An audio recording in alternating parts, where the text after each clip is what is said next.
Combien de talents meurent en Afrique chaque année? Combien de talents meurent en Afrique chaque année? Mon cher ami qui m'écoute, mon cher leader qui m'écoute, mes chers camarades qui m'écoutent, écoute ceci bien. En Afrique, chaque année, il ne s'agit pas uniquement des gens qui meurent, des hommes, des enfants ou des femmes qui meurent, mais des projets, des talents,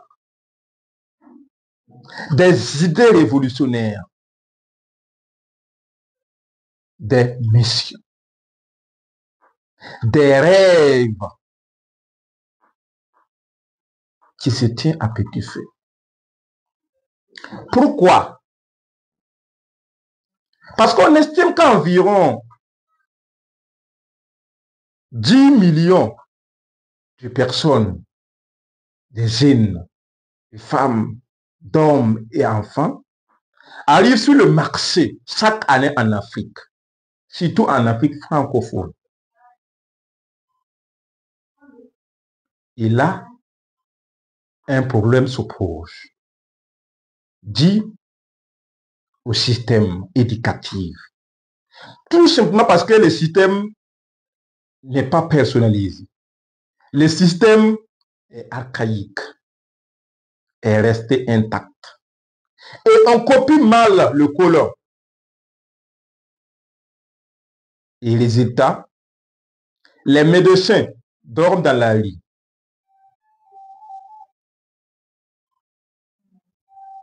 Les musiciens s'éteignent par manque de scène. Des leaders meurent même avant de naître. Des hommes de haute vibration disparaissent par manque de valorisation du talent, de valeur. Mon cher ami, si tu écoutes ces vidéos, c'est que tu as eu une chance de prendre le contrôle de ta vie. Parce que ce monde où nous vivons aujourd'hui n'est pas là pour nous masser. Non. Alors, mon cher ami,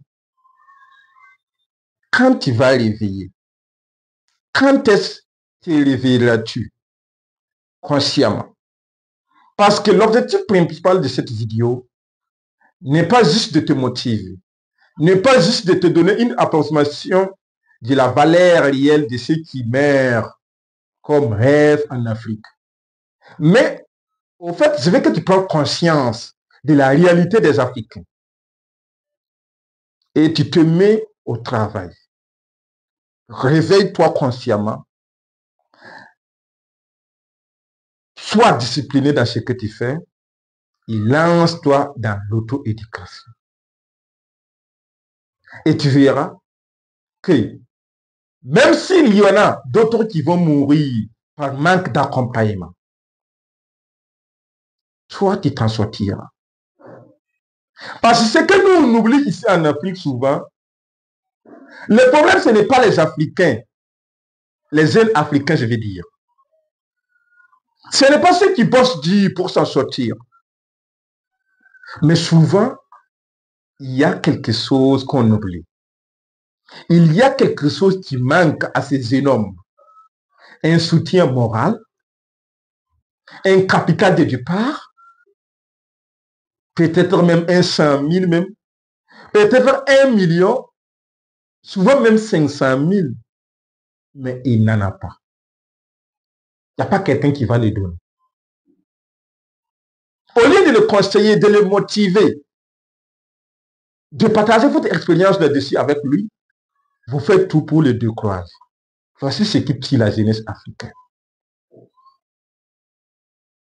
Et en plus, il y a encore également le manque de coups de pouce. Vous voyez autour de vous un jeune homme qui commence à lancer les affaires dans le monde du business. Souvent, il arrive qu'il a gagné le capital de départ. Mais au fond, il y a un levier de fonds qui manque. Quand on parle de levier de fonds, ce ne s'agit pas uniquement maintenant de 100 000, de 200 000 ou de 500 000. C'est des vraies sommes pour amener le business à l'international.